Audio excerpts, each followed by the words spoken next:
Hey, yo, what's up, everybody? It's your boy King Bean, and welcome back to another show, another video, and a brand new episode. And yo, you're now rocking with the best word up. Shout out to everybody else who watched my previous video. I really appreciate that. Shout out to all you subscribers. You guys are awesome. I really appreciate you guys and showing the love, for your boy King Bean. I really appreciate that. Word up, yo. It's been a mad rainy day today here in Northeast Florida. I mean, we've been getting rain since late last night all the way throughout the day. And it's supposed to get cold for us. The past couple of days, man, we have been in the 80s pretty much as far as weather is concerned. And it's kind of unusual. Well, not unusual for Northeast Florida, but we're about to get cold again starting tonight back in the 30s. I know y'all not here for a weather report, but Northeast Florida is about the only place in the world where you can use the heater and the air conditioner in the same freaking day. You feel me? So anyway, that time of the year is coming up now. Where corporate America take all your men's money, you know what I'm saying? Especially after you get your taxes done. And what I'm talking about is Valentine's Day, man. Valentine's Day right around the corner. Matter of fact, it's on NBA All-Star Weekend. So I was thinking about, one of my favorite movies, Love and Basketball. You know what I mean? I love that movie, man. If you haven't seen it, you should get a chance to, man, go watch it, man. It's a classic. It's an old classic movie, man. Especially, I think it came out in the 90s or whatever. I think, they got that fine lady in there, Miss Sanaa Lathan. Man, she's hot, man. Sanaa Lathan ain't no joke. Highly underrated female.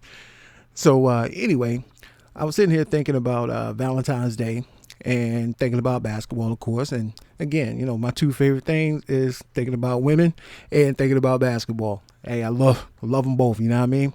So I want to take you back in time a little bit. And what this video title is, Interracial Dating. Now, what I want to get into is my first time ever really truly dating somebody of another race. And I was dating in high school, this white girl in high school. And where I grew up at, in the school where I went to school at, now I'll give you some background in this. Now, we live in a small town. We are in Northeast Florida, which I said before, Florida is basically two states. If you living in Northeast Florida, you're basically living in the country. You living in the deep South, the home of Dixie, pretty much where, all rebel flags are. We grew up with our white friends, rebel flags and everything else. We hung out with them. We played ball together. We even fought at time to time. But, overall, I got a lot of friends who are white, and needless to say, they are rednecks. Yes, they are. One of my guys I grew up with, he does country rap music. Named Jackie Bottleneck Strickland, man. You should check him out. He's actually pretty good. He usually be on shows with Big Smo and all that stuff like that. But yeah, so we're used to it. But, the times when I was in school in the late 90s, well, the early 90s, and when we were in school, I mean, we was coming into a transition where, you still had to sneak around if you were dating outside of your race. I mean, that's real talk. That's real talk. You had to do that. Now it's not so bad. Now it's so many biracial children that run around now. It's ridiculous. But back then we had to kind of sneak around, and that's for real. And so getting into the story where I'm about to come from. So now back in the day, like it's in our school, I mean, at that time, the school's grown now, but back during that time, I think it was probably like 400 kids in school, and 35 of the 400 kids were black. You know what I mean? And most of us were all family members. So back then, especially in high school, the black girls, they wouldn't date us. You know what I mean?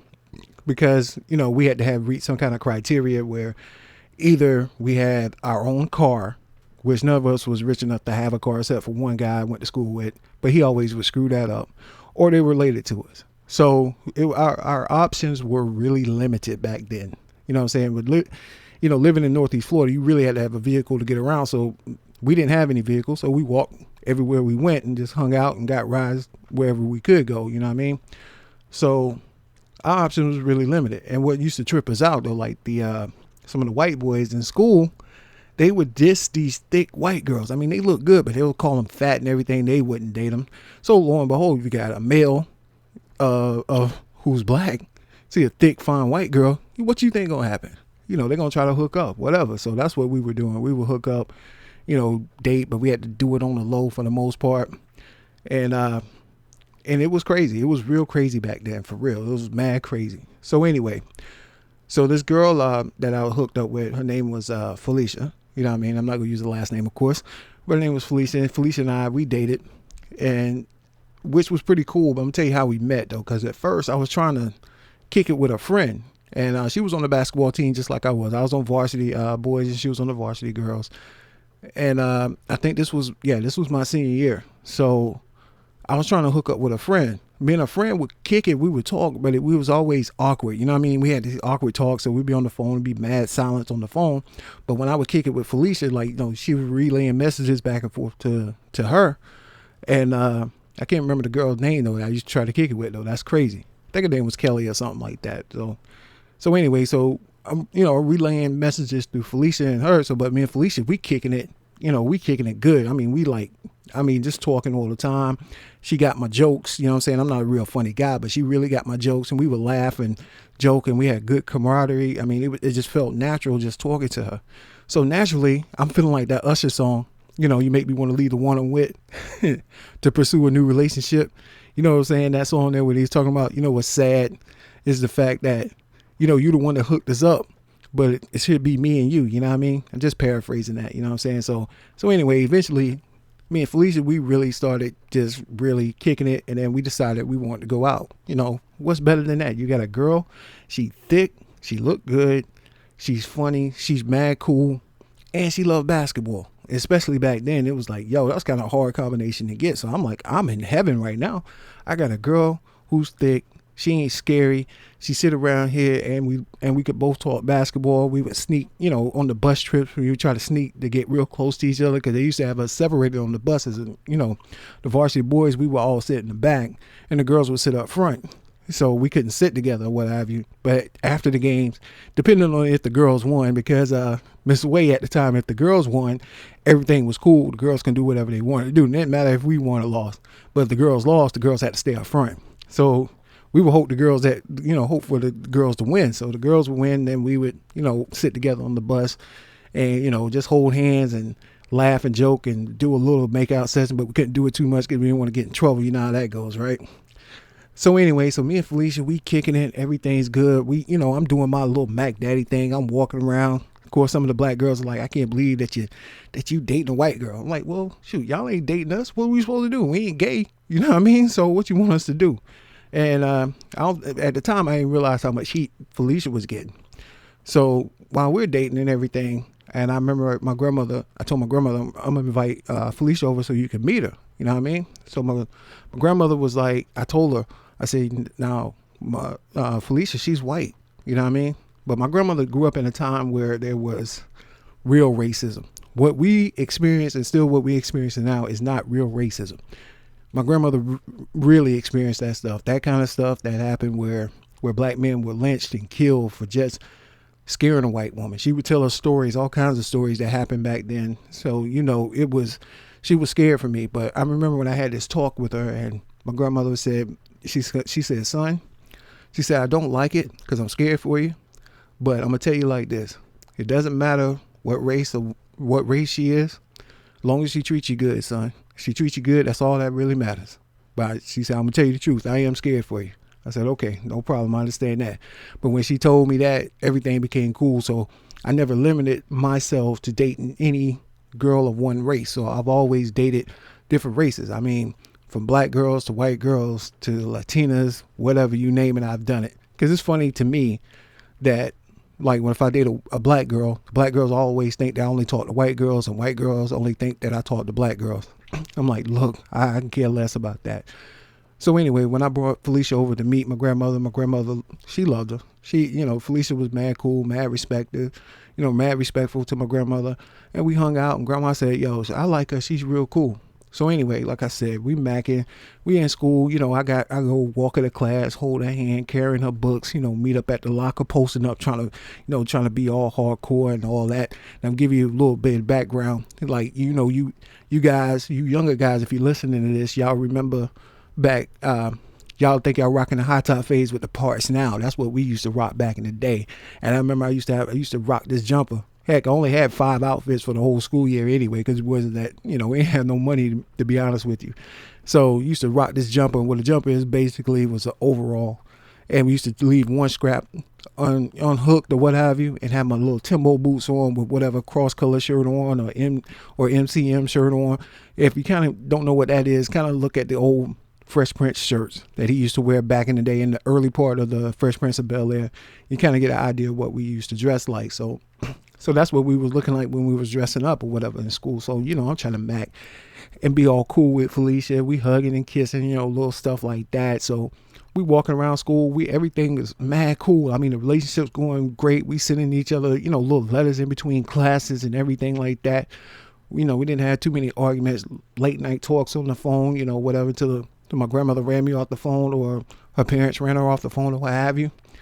So lo and behold, what ended up happening, man, somebody was mad at Felicia for dating me. So they went back and told her pops. So when they went back and told her pops, they told her pops that, yeah, she dating this black dude or whatever. So Felicia, when she got home from school, Felicia got an ass whipping, I mean, it was crazy.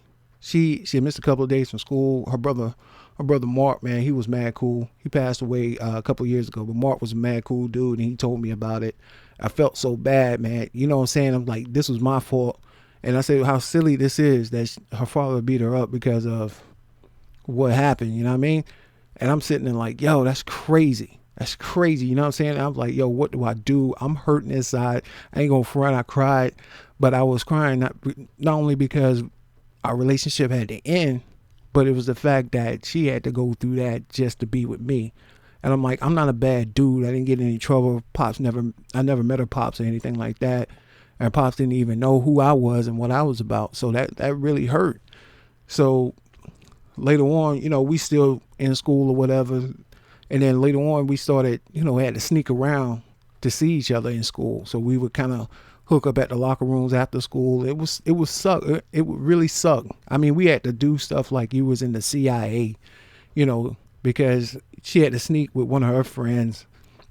And then I had to meet her behind some locker rooms after the bus leave or something like that, where there's nobody around to catch us, talking or kissing or whatever. So that was crazy, man. You know what I'm saying? And it was really messed up that our relationship had to end over something like that. I mean, especially then after I got out of high school, things changed, of course, after that. But she and I, we still good friends this day. She's a really good person. She's got 2 beautiful children now. She's married. She's been married for a couple of years, but she always come by and check on me from time to time. And she's a really good person, man.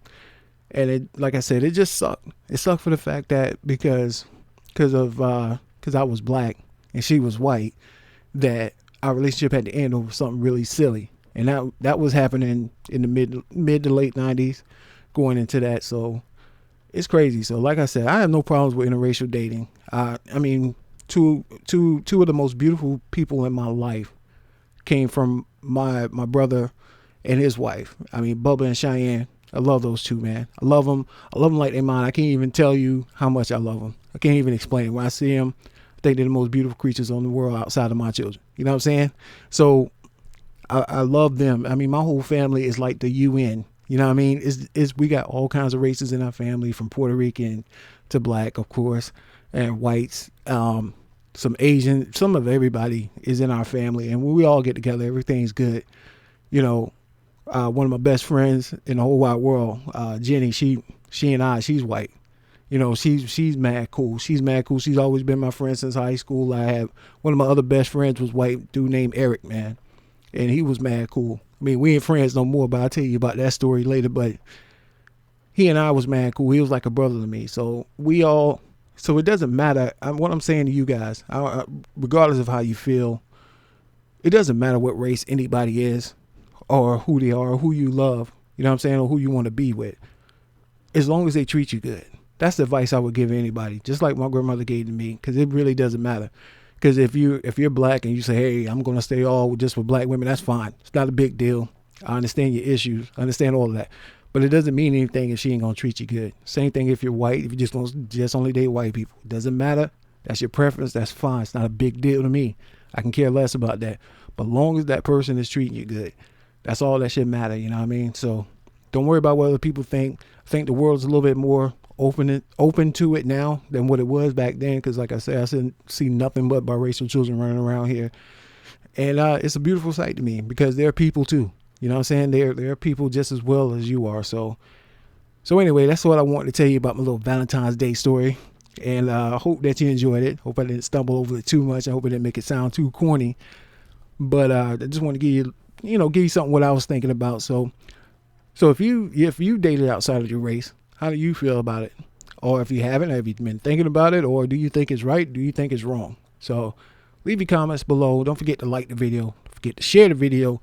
Don't forget to tell your friends, your grandma, your grandpa, everybody else. And I'll holler at you dudes later, man. One love. Peace. He'll make it happen. Here's Dellavedova. His last outing, he had 8 points.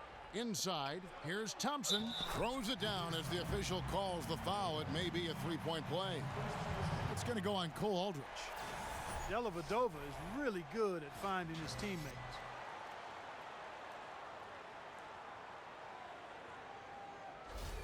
Richard Jefferson, he's checked in for James. The Cavaliers shooting the 6th attempt at the free throw line tonight. Not really where you'd like to be as a team in terms of free throw shooting, just about 73%. You know, they've really put themselves behind the 8 ball in so many of their games because they just have not been able to knock down those foul shots. Crawford passes to Aldrich. Johnson for 3. Thompson with the rebound. Jefferson kicks to Shumpert. And he gets the bucket. Shumpert's got his first basket. Now, how did he manage to change his shot midair? Crawford. The shot misses. The basket's coming early and often in the first quarter. Cavaliers ahead, up by 7. It's the NBA on 2K Sports from Quicken Loans Arena.